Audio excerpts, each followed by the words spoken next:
മാസം പിന്നിട്ട ഇസ്രയേലിന്റെ ഗസ ആക്രമണത്തിന് പിന്നാലെ പശ്ചിമേഷ്യയിൽ രൂപപ്പെട്ട സംഘർഷം കൂടുതൽ മേഖലകളിലേക്ക് വ്യാപിക്കുകയാണ്. ഗസയിൽ ഇസ്രയേൽ വ്യോമാക്രമണം തുടരുമ്പോൾ ചെങ്കടലിൽ ഹൂത്തികളും അമേരിക്കൻ നാവികസേനയും തമ്മിലുള്ള ഏറ്റുമുട്ടൽ തുടരുകയാണ്. ഏറ്റുമുട്ടൽ അതിന്റെ ഏറ്റവും രൂക്ഷമായ സ്ഥിതിയിലേക്ക് എത്തുകയാണ്. ചെങ്കടലിൽ ഹൂത്തികളെ തുരത്താൻ കൂടുതൽ ശക്തമായ ഓപ്പറേഷൻ ഒരുങ്ങുകയാണ് അമേരിക്ക.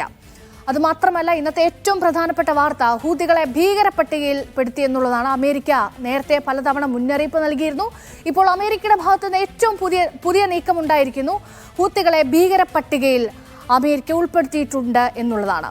ഹമാസ് നേതാക്കളെ ലക്ഷ്യമിട്ട ഇസ്രായേൽ സൈന്യം ലബനാനിലും ആക്രമണം നടത്തുകയാണ്. മറുവശത്ത് ജനുവരി 3-നുണ്ടായ ഭീകരാക്രമണത്തിന്റെ പ്രതികരണം എന്നോണം ഇറാനും അയൽ രാജ്യങ്ങൾക്ക് നേരെ 2 ദിവസമായി കനത്ത ആക്രമണം അഴിച്ചുവിട്ടു. അതായത് 24 മണിക്കൂറിനിടെ 3 രാജ്യങ്ങൾക്ക് നേരെയാണ് ഇറാന്റെ ആക്രമണം ഉണ്ടായത്. ഇറാഖ്, ഒപ്പം സിറിയ, പാകിസ്ഥാൻ, ഈ 3 രാജ്യങ്ങൾക്ക് നേരെയാണ് 24 മണിക്കൂറിനിടെ അപ്രതീക്ഷിതമായി ഇറാൻ ആക്രമണം നടത്തിയത്. ഇറാഖിലെ ഇസ്രായേൽ ചാരസംഘടനയായ മൊസാദിന്റെ ആസ്ഥാനത്തിന് നേരെയും സിറിയയിൽ IS കേന്ദ്രങ്ങൾ ലക്ഷ്യമാക്കിയുമാണ് വ്യോമാക്രമണം നടത്തിയതിന് പിന്നാലെ പാകിസ്ഥാനിലേക്കും ഇറാൻ മിസൈൽ പായിച്ചു. ബലൂചിസ്ഥാനിലെ ഇറാൻ ആക്രമണത്തിൽ പാകിസ്ഥാനും തിരിച്ചടിച്ചിരുന്നു. ഇന്നും ഇതിന്റെ തുടർ നീക്കങ്ങൾ, തിരിച്ചടികളൊക്കെ ലോകം കണ്ടു. ഫലത്തിൽ പശ്ചിമേഷ്യയിലെ പ്രധാന രാജ്യങ്ങളായ ഫലസ്തീൻ, ഇറാൻ, ഇറാഖ്, സിറിയ, യമൻ എന്നീ രാജ്യങ്ങളെ നേരിട്ടും ഈജിപ്ത്, ജോർഡാൻ തുടങ്ങിയ രാജ്യങ്ങളെ പരോക്ഷമായും സംഘർഷം ബാധിച്ചിരിക്കുന്നു. നമുക്കാദ്യം ഈ ഇറാന്റെ നീക്കങ്ങൾ എന്താണ്, അതിനോടുള്ള പാകിസ്ഥാന്റെ പ്രതികരണം എന്തായിരുന്നു എന്നുള്ള കാര്യങ്ങൾ പരിശോധിക്കാം. ഇറാന്റെ പോരാട്ടം, അതായത് അപ്രതീക്ഷിതമായാണ് ഇറാൻ 3 രാജ്യങ്ങൾക്കെതിരെ ആക്രമണം നടത്തിയത്. അതാണ് നമ്മൾ പരിശോധിക്കാൻ പോകുന്നത്. അതായത് ഇതിന്റെ ഒരു പശ്ചാത്തലം നമ്മൾ ആദ്യം നോക്കേണ്ടതുണ്ട്. ജനുവരി 3-ന് ദക്ഷിണ ഇറാനിലെ കിർമാനിൽ ഒരു ഭീകരാക്രമണം ഉണ്ടാകുന്നു. അവിടെ ധാരാളം ആളുകൾ കൊല്ലപ്പെടുന്നു. 84 മനുഷ്യരാണ് കൊല്ലപ്പെടുന്നത്. 84 പേർ മരിച്ചു. അതുകൊണ്ട് വലിയ പ്രശ്നം, അയൽ രാജ്യങ്ങളുമായുള്ള ബന്ധം വഷളാകുന്ന ഒരു സാഹചര്യത്തിലേക്ക് വന്നു. ഇറാൻ അതിനെ തുടർന്നാണ് ഇപ്പോൾ തിരിച്ചടി നടത്തിയിരിക്കുന്നത്. ഇറാഖ്, സിറിയ എന്നീ രാജ്യങ്ങൾക്ക് നേരെ വ്യോമാക്രമണം ഉണ്ടാകുന്നു. ഈ ആക്രമണം നടന്നതിനു ശേഷം ഇറാൻ അയൽ രാജ്യങ്ങളുമായുള്ള ബന്ധത്തിൽ ചില പ്രശ്നങ്ങൾ ഉണ്ടാകുന്നു. അങ്ങനെ അതിനുശേഷം ഇറാൻ ആക്രമണത്തിലേക്ക് കടക്കുകയാണ്. കനത്ത വ്യോമാക്രമണമാണ് ഉണ്ടായത്. അങ്ങനെ ഇറാഖിനും സിറിയയ്ക്കും നേരെ ആക്രമണം നടക്കുന്നു. അതിനുശേഷം പാകിസ്ഥാനെതിരെയും ഇറാന്റെ ആക്രമണം, ഡ്രോൺ ആക്രമണവും വ്യോമാക്രമണവും നടന്നു. അതാണ് ഇപ്പോൾ കൂടുതൽ കലുഷിതമായ സാഹചര്യത്തിലേക്ക് എത്തിച്ചിരിക്കുന്നത്. അങ്ങനെ നേരത്തെ സൂചിപ്പിച്ചതുപോലെ 24 മണിക്കൂറിനിടെ 3 രാജ്യങ്ങൾക്ക് നേരെയാണ് ഇറാന്റെ ആക്രമണം ഉണ്ടായത്. ഇനി നോക്കൂ, പാകിസ്ഥാനിലെ ഇറാൻ അംബാസിഡറെ വിളിച്ച് വിദേശകാര്യ മന്ത്രാലയം വിശദീകരണം തേടി. നയതന്ത്ര മേഖലയിൽ അങ്ങനെ പല നീക്കങ്ങളും നടക്കുന്നുണ്ട്. അതിൽ ഏറ്റവും പ്രധാനപ്പെട്ട കാര്യമായിരുന്നു അംബാസിഡറെ വിളിച്ചു വരുത്തി വിദേശകാര്യ മന്ത്രാലയം ഈ സംഭവിച്ച കാര്യങ്ങളെക്കുറിച്ച് വിശദീകരണം തേടി. ഒപ്പം ഈ ആക്രമണം ബലൂച്ച് തീവ്രവാദികളെ ലക്ഷ്യമിട്ട എന്നായിരുന്നു ഇറാന്റെ വാദം. അപ്പോൾ ഇങ്ങനെ വെറുതെ ആക്രമണം നടത്തിയതല്ല, കൃത്യമായ കാരണമുണ്ട്. അത് ആഭ്യന്തര മന്ത്രാലയം വിശദീകരണം നൽകിയതായിരുന്നു. അതായിരുന്നു ഇറാന്റെ ഭാഷ്യം. അതായിരുന്നു ബലൂച്ച് തീവ്രവാദികളെ ലക്ഷ്യമിട്ടുകൊണ്ടാണ് ഇങ്ങനെ ഒരു ആക്രമണം നടത്തേണ്ടി വന്നത് എന്നായിരുന്നു ഇറാൻ ആഭ്യന്തര മന്ത്രാലയം ഈ വിഷയത്തിൽ പ്രതികരിച്ചത്. അപ്പോൾ പാകിസ്ഥാൻ തിരിച്ചടിക്കുന്ന കാഴ്ചയാണ് പിന്നീട് കണ്ടത്. പാകിസ്ഥാൻ തിരിച്ച് വലിയ തരത്തിലുള്ള ആക്രമണം ഇറാന് മേൽ നടത്തിയിട്ടുണ്ട്. അതിൽ തെക്കൻ ഇറാനിലെ തീവ്രവാദി കേന്ദ്രങ്ങൾക്ക് നേരെ ആക്രമണം നടത്തിയെന്നാണ് ഔദ്യോഗികമായി പാകിസ്ഥാന്റെ ആഭ്യന്തര മന്ത്രാലയത്തിൽ നിന്ന് ഇന്ന് വന്ന പ്രതികരണം.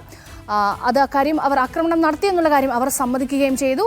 ഒപ്പം ഇറാഖ് ഈ വിഷയത്തിൽ ഇപ്പോൾ ഇറാന്റെ ആക്രമണം ഉണ്ടായതിന് പിന്നാലെ ഐക്യരാഷ്ട്രസഭയെ സമീപിച്ചുകൊണ്ട് പരാതി അറിയിച്ചിട്ടുണ്ട്.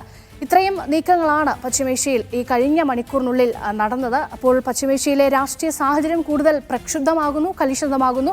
അപ്പോൾ നമുക്കറിയേണ്ടത് ഈ സാഹചര്യം ഇനി നീണ്ടു നിൽക്കുമോ, കൂടുതൽ രക്തച്ചൊരിച്ചിലേക്ക് പോകേണ്ടി വരുമോ എന്നുള്ളതാണ്. അപ്പോൾ നിലവിലെ സാഹചര്യത്തെക്കുറിച്ച് MC നാസർ വിശദീകരിക്കും.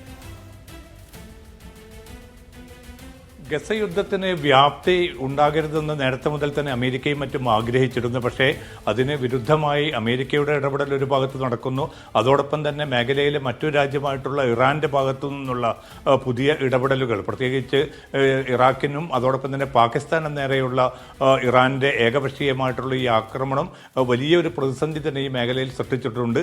ഹൂത്തികളുടെ ചെങ്കടൽ കേന്ദ്രീകരിച്ചുകൊണ്ടുള്ള അവരുടെ നീക്കങ്ങളും ഒരു മേഖലയിൽ പൊതുവെ തന്നെ ഈ അശാന്തി പടർത്തുന്നതിൽ വലിയ ഒരു ഘടകമായിട്ട് മാറിയിട്ടുണ്ട്. ഏതായാലും ഇറാനുമായി ബന്ധപ്പെട്ട ഈ പ്രശ്നങ്ങൾ പരമാവധി ഏറ്റവും എളുപ്പത്തിൽ രമ്യമായിട്ട് പരിഹരിക്കണമെന്നൊരു ആഗ്രഹത്തിലേക്കാണ് പാകിസ്ഥാനും ഇറാഖും നീങ്ങുന്നത്. കാരണം ഒരു നിലക്കും തങ്ങളുടെ ആഭ്യന്തര സുരക്ഷയെ മറികടന്നുകൊണ്ടുള്ള അല്ലെങ്കിൽ തങ്ങളുടെ പരമാധികാരത്തെ ലംഘിച്ചുകൊണ്ടുള്ള ഒരു ആക്രമണം അത് അംഗീകരിക്കാൻ നിർവാഹമില്ല എന്ന് ഇറാഖും നേരത്തെ വ്യക്തമാക്കിയിരുന്നു. അതോടൊപ്പം തന്നെ പാകിസ്ഥാനും അത് വ്യക്തമാക്കിയിട്ടുണ്ട്. കാരണം ബലൂജ് പ്രവിശ്യയിൽ പിന്നെ തങ്ങൾക്കെതിരായിട്ടുള്ള ഒരു വിഭാഗത്തിനെതിരെയാണ് ആക്രമണം നടത്തിയത്.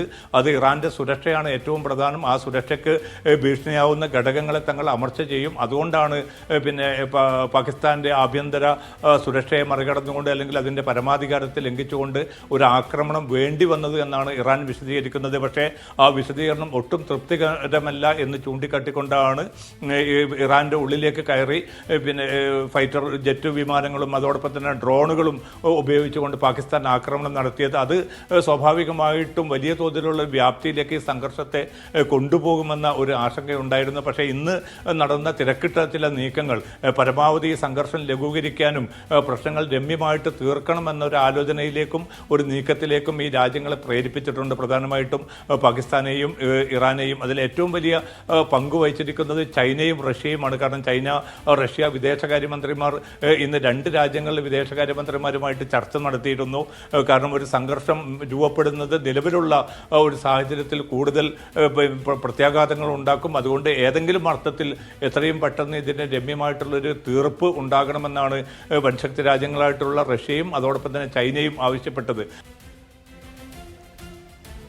നാസർ റിപ്പോർട്ടിൽ പറഞ്ഞതുപോലെ തന്നെ ചൈനയുടെയും തുർക്കിയുടെയും ഭാഗത്തു നിന്നൊക്കെ കാര്യമായ ഇടപെടൽ ഉണ്ടാകുന്നുണ്ട്. വരും ദിവസങ്ങളിലെ ഈ രാജ്യങ്ങളുടെയൊക്കെ നിലപാട് വളരെ നിർണായകമാണ്. നയതന്ത്ര തലത്തിലൊക്കെ വലിയ തരത്തിൽ ചർച്ചകൾ എല്ലാ വിധേനയും നടക്കുന്നുണ്ട്. നിലവിൽ തന്നെ ഈ ഗസയിൽ ഇസ്രായേൽ നടത്തുന്ന ആക്രമണങ്ങൾ കൊണ്ട് തന്നെ പല തരത്തിൽ പശ്ചിമേഷ്യ കലുഷിതമാണ്. അതിൻ്റെ അനുരണനങ്ങൾ എല്ലാ മേഖലയിലും ഉണ്ടാകുന്നുണ്ട്. ഇപ്പോൾ ഇറാൻ കൂടി ഈ ഭീകരാക്രമണത്തിനെതിരെ പ്രതികരിച്ചതോടെ കൂടുതൽ കലുഷിതമാകുന്ന സാഹചര്യം വന്നെത്തിയിരിക്കുന്നു എന്നുള്ളതാണ് MC നാസർ പറഞ്ഞത്.